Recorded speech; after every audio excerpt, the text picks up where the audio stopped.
nyonso oyo bozuli baku pona kolanda biso na mokolo mwa lelo na émission na bino tolobela mboka Congo na yango bandeko balandi ya Océan du Congo na pesi bino mbote sika nyonso ezwami bino petika ete kimia nzombe tata eingela o mabota mabino. Merci na bino oyo vraiment bozali ko s'abonner et puis bo continuer ko s'abonner massivement pamba te bokozala ka décider pour sikoyo to koti na tango ya libération. Alors na tango ya libération toko analyser na bino lo lenge boko tozala ki liboso te pamba te na tango tozala ki liboso to bandaki ko ya évangile ya ko réanimer to bandaki ko ya évangile ya ko talisa mutu mbeba na ye to bandaki ko ya évangile ya ko talisa mutu lo lenge nini esengeli ami yeba azwa conscience pona kobundela ekolo waye kasi sikoto bandiko kende vers la libération évangile ezali lolenge mokote ata kona biblia okomona tango nzamba ali kokela e ali lolenge mususu akopesa moto forme akopesa mokili wala forme po kutaki yango informe et vide ezalaki na lolenge mususu tango pe moto wana akoli abandiko bimisa ina exode abandiko kota ina nombre akota ina levitique abandiko kene malembe poete moto wana ami yeba ami tambola tango tokomi na kati ya Jean okomona pe makambo ezali lolenge mususu événement ya Christ okomona yango pe lolenge mususu yango biso pe tango ebelemi la badaye ko yebisa bilo ete tokopesa malako ya solo pe tokolakisa batu biblia pamba te ezali na mission mobimba oyo esalamaki ete biblia bato bayeba yango malamu kolandisa malabo nzambe na lolenge ya moto te pe na sima na yango bapesa yango peuple Congo ezali richesse ya ba congolais nde akobimisa bato kati na boumbu yango la bande ko yebisa bino na mikolo mileki na likanisele to pe révélation ya auteur Folfano azwaki likanisi ezalaki ko uta na nzambe tata a révéler ete Afrika ezali forme ya monduki kasi gachette nango evani bongo la Congo alobaki yango pamba te ezalaki makambo na molimo tala ngonga ekoki ete to beta gachette po ete bayimdo nyoso basikolama kasi likambo tozali ko préparer chemin ezali koloba nini ezali na bato mabe oyo bango pe basi bamoni ke libération ya Congo yango ezali kokende nde batelemi na nzela po ete ba intercaler lisekwa te talatina to bandisi ko kokota la phase yango tolobi moto oyo akozanga ko s'abonner no Océan du Congo lokuta mabete akozanga vérité akozanga bakambo oyo akoyoka yango esika mosusu te pamba te ne keke ya nzambe tango akitisaka bato na ye apesaka bango mibale misato te na mission moko apesaka bobele moto moko alors na affirmaka yango ke nazali na mission ya kosika le Congo talatina yango phase na yango tokoti alors bolanda biso la bokebi Pebo partager mes missions. Souci mususu ezali bozali ko tala be mission malamu te to yebi kezali moko ya etumba o ya déstabilisation. Mais biso lokola to yebi etumba la tala tina to ye ko lamusa lisusu ba abonné au Océan du Congo po ete bo tala be mission na bino bo laike yango lo lengo bo sepelaka lo lengo bo lelaka mbala oyo nde eye ko sekiswa bino tika nzambe ya lola encore une fois apesa bino lito ipe liso oyo boko mona ye pe boko yoka ye pe bo sosola pe bo kata tina ya likambo la bino tala 2021 yango eli bino kasi moto akotambola molimo te ekozala pasi po yoka ngai pamba te na ngonga oyo kokite kozala penza na seli susu te pamba te na sena kitaki na se koya kosala éveil patriotique kosala éveil ya conscience to analyser ensemble siko ekomi en tout cas ndeko soko yoka kinga te kozala mwa pasi landanga siko malembe bisikelo so na koleka pour comprendre langage parce que ça langage spirituel et kozala pasi na bato ya nzoto bayoka mais tokotika bampate wala babunga te pamba te atakozala sampate na osoko bungisi moko ya motuya toko récupérer bango na bato oyo bakoyoka bakobanda ko expliquer bango po ete bazonga bande kolanga ya solo Congo ezala pasi kasi Congo siko lingela ta elamba ya esengo pasi ya Congo ekomini na likambo ya bangunza pasi ya Congo ekomini ekomi siko na tango ya bato ya ecclesia tala Satan comprendre que phase ya sensibilisation koki peuple la muki alobi siko na ye ko boma bango na ecclesia pamba te bangunza bazuli lokola monopole balobi bango nde bazali koya pour la libération ya Congo c'est archi faux bangunza bakoti na dispute entre bango la bango bondoki ekomi bandeko na ngai na télévision na monde la le bimité mais ngana yeka ko yebisa bino na avant yango la yeko étouffer yango boka mokate soki bomoni na lobi likambo sima na yango bokomona yango kokokisama. Cela veut dire nazali aigle po tozalaka la miso ya aigle tozali batinda mi ya Yahweh azali ko révéler biso kende pamba te bana nanga babunga te po bitumba ezali bisika nyonso yango moyena bana ko yebisa bino ete psaume 51 elata nzoto la yango kati la bato balingi ko bundela Congo pamba te to ko bundela yango na molimo pamba te ba pratique spirituelle yango soko to nito banda soko zali makasi to ko bimate alors to ko zwa pe bato o na milimo to ko benga ka bango to ko tindela bango lo lengeni ya faisabilité po ete to kende soko ko préparer libération ya tout étendue ya République démocratique du Congo oyo bandeko la biso lelo bakufi lisusu na este to kolobela yango na bemission ezali koya bandeko na ngai to beta siko lisolo ya bangunza bali bandoki te bangunza bali bato na molimo bato ya mpe valongo bali bandoki te bazali bato la molimo bato oyo bazali pe bato la molimo kasi pratique la bango nde ekoya ko bebisa bango likambo ekomi siko ya ba secte ya Ecclesia ya Biblia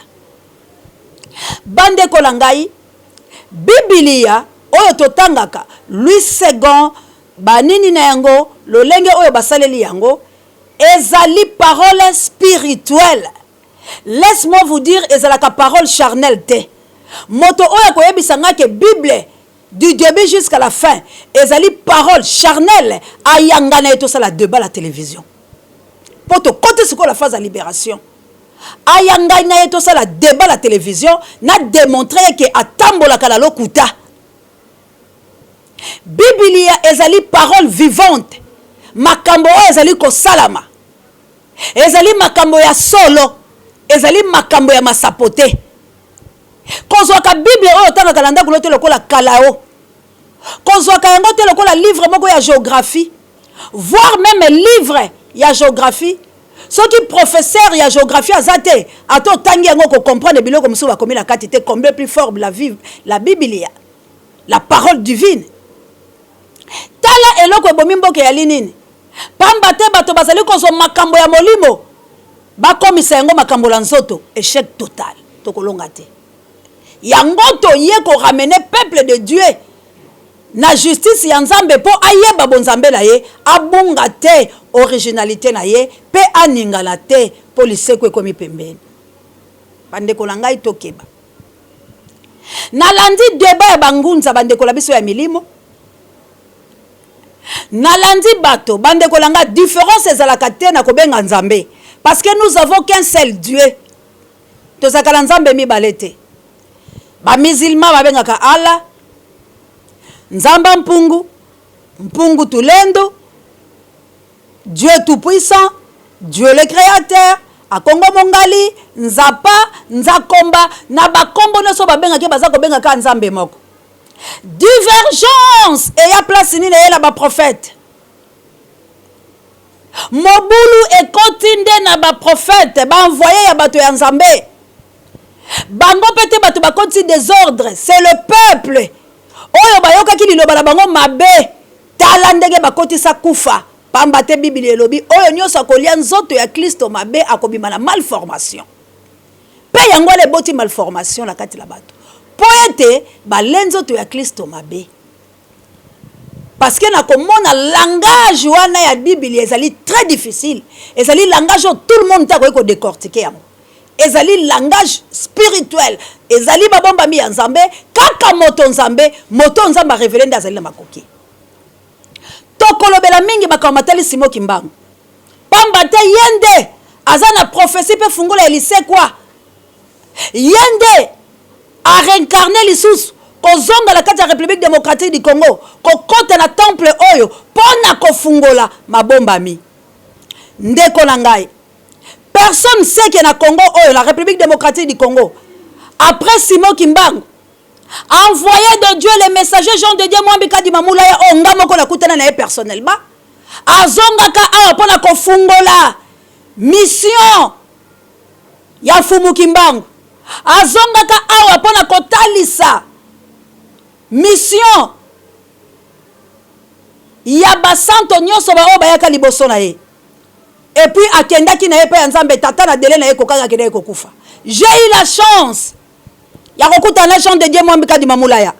j'ai eu la chance ya kokutana na mutu oyo azwaka prophétie na ye pe lolengeli bakutala kala Jean de Dieu Mwambika di Mamulaya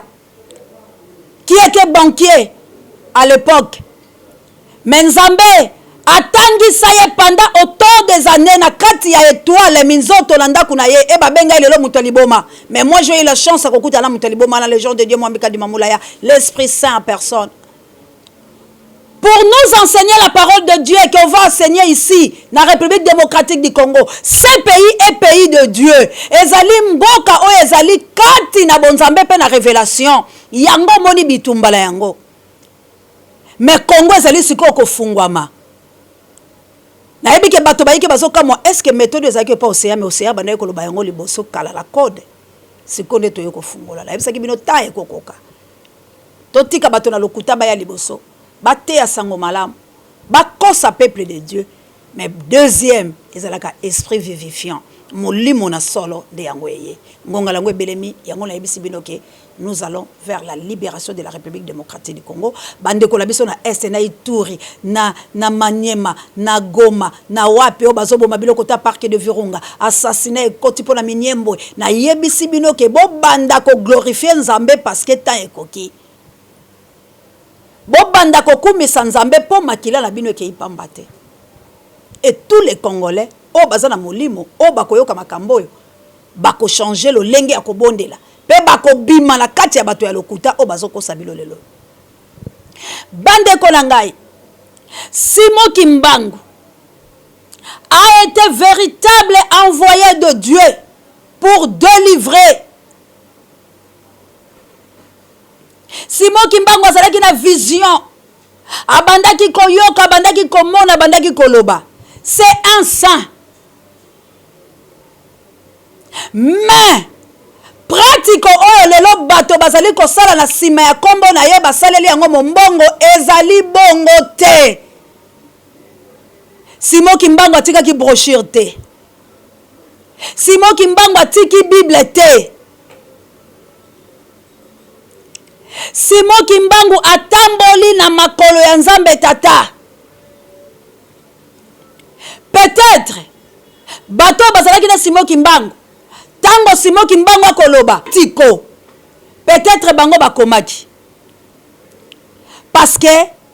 azalaki un homme charismatique. Un homme multifacial. Un homme divin. En lui, il y avait la divinité, la sainteté,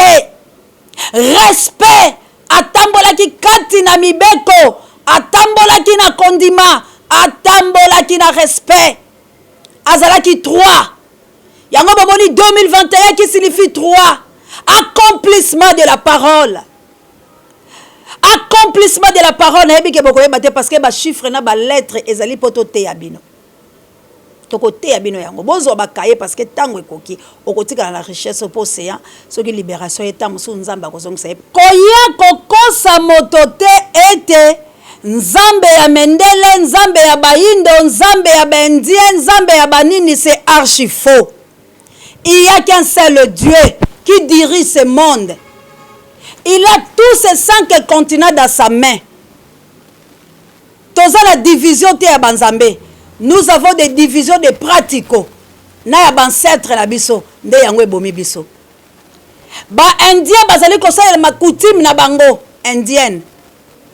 Mais Dieu le créateur azaye moko. Nzambe azali to Nzambe boko ya mindele na Nzambe ya Bayindo. C'est un faux débat, je vous le dis. C'est place Hollandais côté sakabana ya Nzambe kati na boumbu. Nzambe ya mindela azali te ya Bayindo azali te ya Bendi azali te oh Dieu des noirs en Afrique. Il n'y a pas un Dieu de noir ou de blanc. Il n'y a qu'un seul Dieu qui est le créateur de tous les 5 continents. Mais divergence c'est quand elle est là-bas prophète. Prophète Mahomet a dit qu'un évangile ya Nzambe tata pour la libération des noirs et l'indépendance. Ba prophète Nyoso Bakiti Abraham, il est envoyé de Dieu. Et c'est là qu'il a disconfiance au bilo bosa la lelote. Ya lokuta ba Abrahami se balobi bisonde Abraham yaki pour la biso c'est archi faux. Ba kimbangi se ba bimi balobi bangonde kimbango yaki na bango c'est archi faux. Ba musulman balobi bisonde Mahomet pour être tolia kangulu te ba boka ki molimo kati la bangulu c'est un faux débat. ezali pratico charnel yango moni ete bato nyonso bazali kosuka baza bamagorodo bakokaka kokoma baaigle te baza bana na mpongo te yango bato batangaka bible komona balobi soko ozwi ngombe pasola ye oza kati na ntaba pasola ntabala yo me mwana na ebenga mpe ebenga kopasola ye te parce que ezali esprit saint oyo eyaka na kati ya révélation me libote ekoki kotrompe yo église mpe ekoki kotrompe yo neti lelo église ne créé division nyonso oyo omoni barace de vipère tokolobela Ismaël qui était Ismaël mpo bamusulman bajembelaka na Ismaël c'est un évangile archi faux tokoexplike bino oyo évangile parce que c'est temps de la libération mpo molimo oyo ezala sikoyo réellement libre mpo oyeba pourquoi oza kobunda mpe baafricain nyonso bozali censé ndenge nauta ekosolala bino bandeko langa banigérien nalobaki na bino bosabone bozali censé parce que eza liseko ya bayindo nyonso mpo ete bamindele lelo bayeba bino bozali na clé fungola ya kokotisa bato la paradiso yango omoni nazali kosukisa po ete lelo ezali introduction tokokende nango malema puis minute bapesangaka lasalaka émission 15 minutes bokomona ete papa wa Roma ntango bandaki koya awa bandaki kokende mingi Lubumbashi soki bato bakoyeba papa wa Roma soki aye azovanda la gomba mazalaki mingi omona mati Lubumbashi personne savait eloko nini bandaki kokende kosala Lubumbashi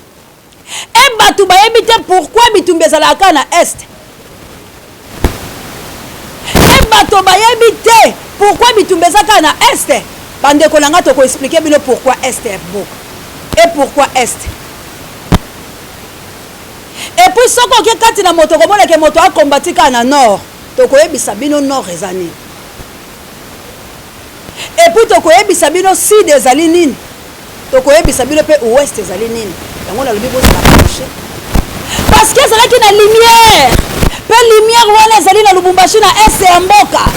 place o liseko ya mboka ezali koya place o puissance ya Congo ezali koya place o évangile véritable esengelaki euta ezali na este ya mboka na biso